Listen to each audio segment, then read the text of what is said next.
Bonne formation. Aujourd'hui, on parle de la formation sur la théorie de l'esprit. Elle est indispensable si vous voulez avoir plus de chances de passer en phase 4, la phase de grande intimité. C'est cette capacité, la théorie de l'esprit, à comprendre votre conjoint, à comprendre ses pensées, à comprendre ses émotions, à comprendre son comportement. Et justement, pendant la crise de couple, votre conjoint a des pensées, des comportements, des croyances différentes des vôtres.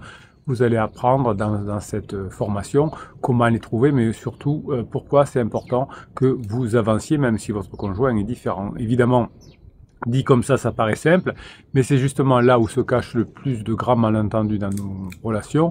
Au début, quand vous arrivez sur la chaîne, sur le groupe Facebook, eh bien, on est toujours, c'est la faute de l'autre, je ne sais pas où il en est, je ne sais pas pourquoi il fait ça, etc. Donc la théorie de l'esprit, c'est quelque chose qui est super important.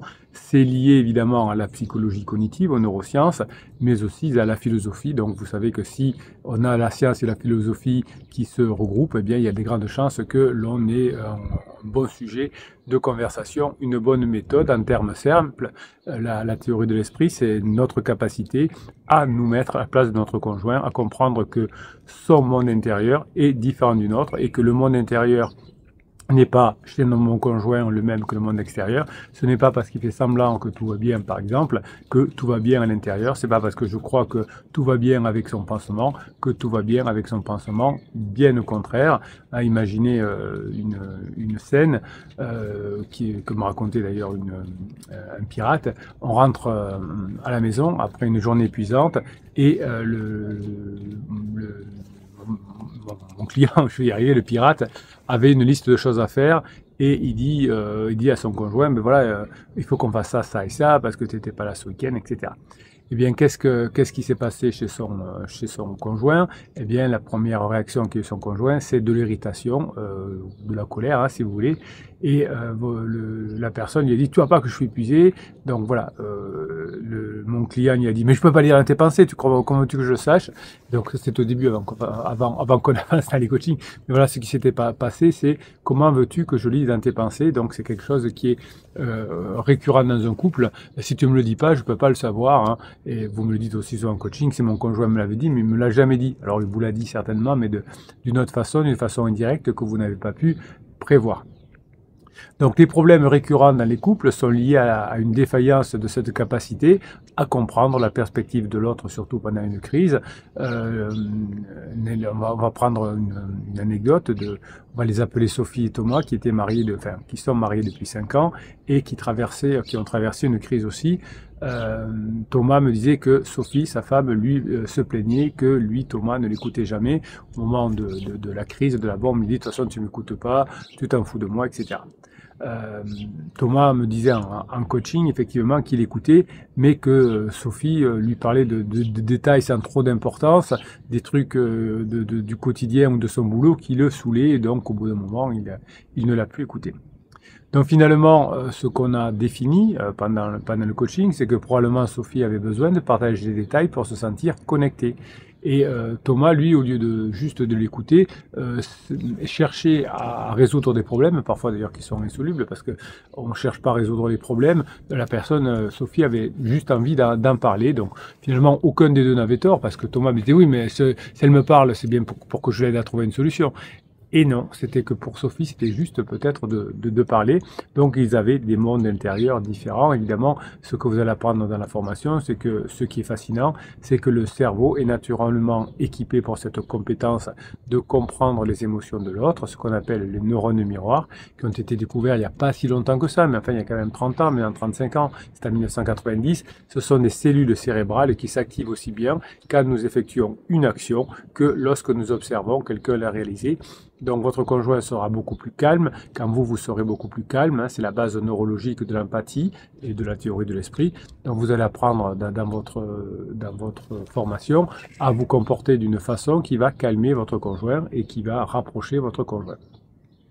Alors, vous allez me dire, mais oui, mais capitaine, pourquoi c'est si difficile dans nos relations? Pourquoi il faut que je me forme pour apprendre ça? Ça devrait être naturel.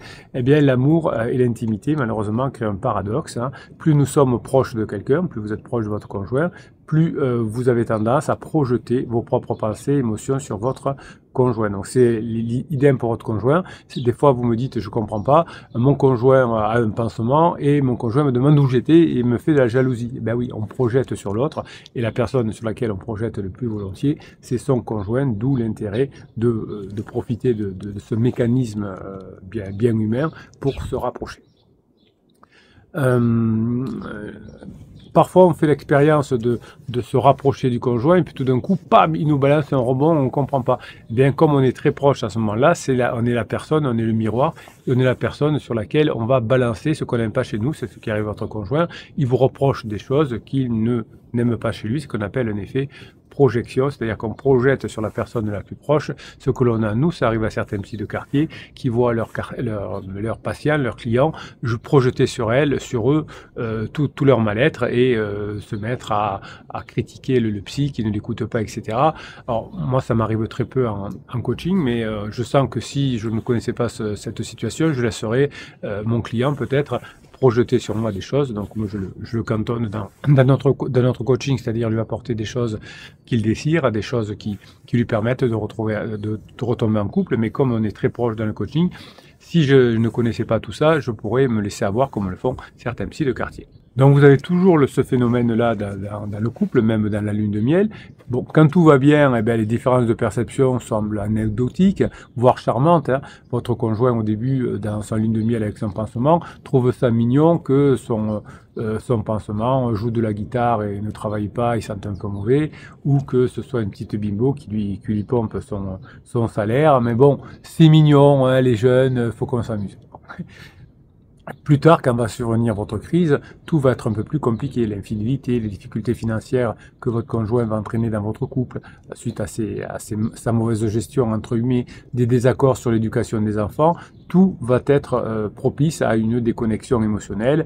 Et parfois, avant de connaître cette team des pirates, c'était devenu un gouffre, évidemment. Donc pendant la Covid, certains couples se sont retrouvés en face et sans les distractions habituelles, sans pouvoir sortir, sans pouvoir voir les amis, et certains ont eu des problèmes. Alors les pirates qui ont traversé la Covid se sont rapprochés, hein, parce que on a continué à faire des coachings et comme on pouvait pas trop sortir, on pouvait mettre facilement en application ce qu'on apprenait avec les conjoints, le badinage notamment. Mais il y a effectivement beaucoup de personnes qui, pendant la Covid, ont abîmé leur relation. Les pirates se sont rapprochés, mais d'autres se sont éloignés. J'ai eu une personne en coaching, je vais y arriver. On va appeler le couple Marc et Julie. J'aime bien Marc et Julie, voilà. Thomas et Sophie aussi. Donc, quand je change de prénom, je ne suis pas très original, évidemment.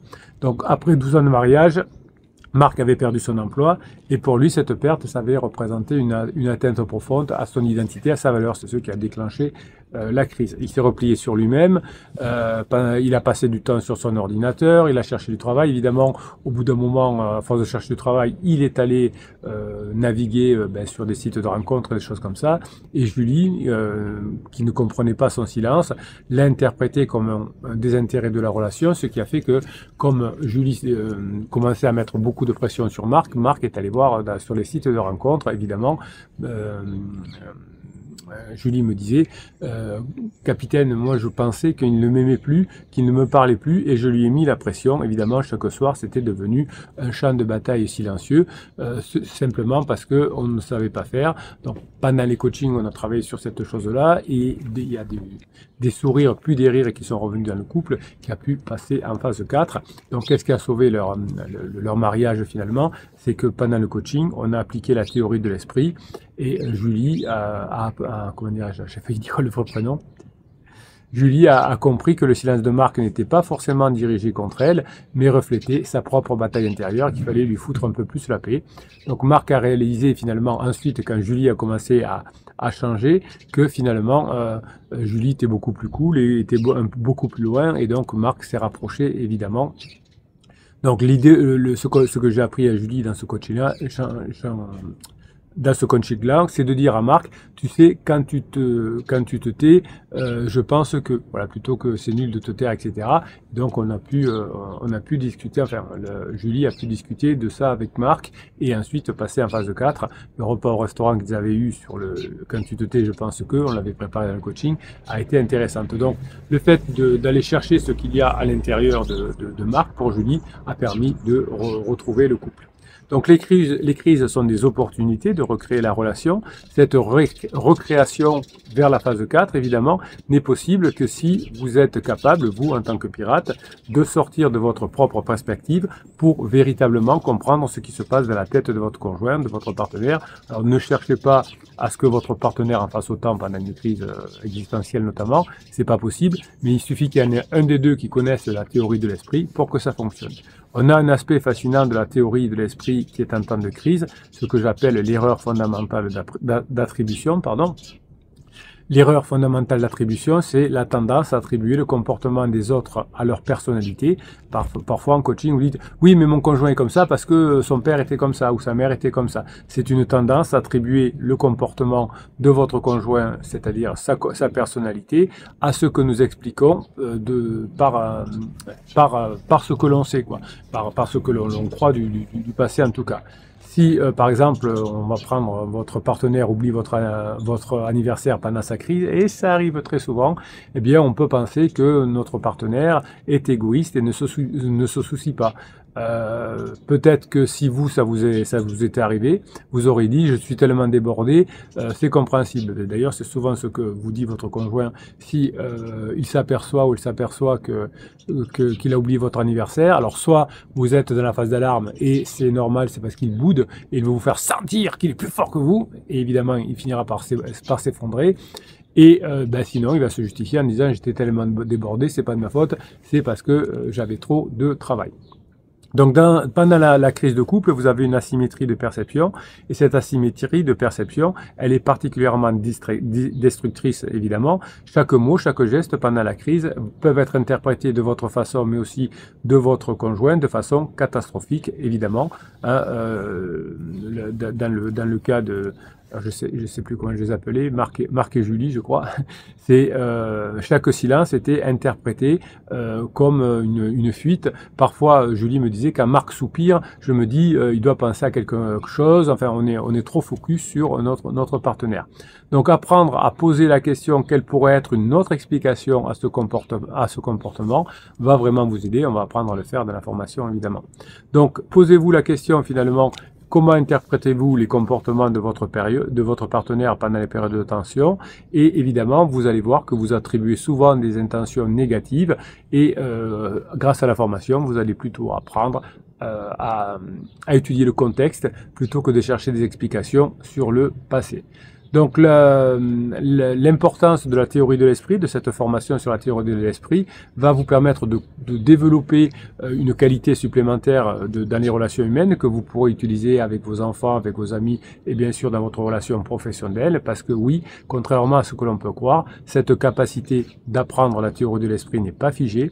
Ça s'apprend, ça peut s'améliorer avec de la pratique et de la conscience. Et quand on arrive à mieux savoir ce qu'il y a à l'intérieur d'une personne, eh bien évidemment, on peut plus rapidement se rapprocher. Voilà, si vous êtes encore sur YouTube, vous allez cliquer sur le afficher plus, sur le descriptif de cette vidéo, et vous aurez le lien pour aller sur le catalogue des 280 formations et évidemment des coachings aussi, et vous cherchez la formation sur la théorie de l'esprit et vous allez la poncer et puis vous revenez vers les pirates en disant le capitaine m'a appris ça dans la formation, comment je peux mieux le mettre en application? Enfin, vous aurez le droit avec les autres pirates de poser des questions sur cette formation. Ils vont vous aider, mes pirates adorés. Voilà, la théorie de l'esprit, c'est de la bombe. Quand on sait l'utiliser, quand on sait comprendre l'intérieur de la pensée des autres, c'est beaucoup plus facile de passer en phase 4, la phase de grande intimité. Mes pirates, je vous kiffe. On se retrouve de l'autre côté dans la formation. Passez la formation que vous méritez.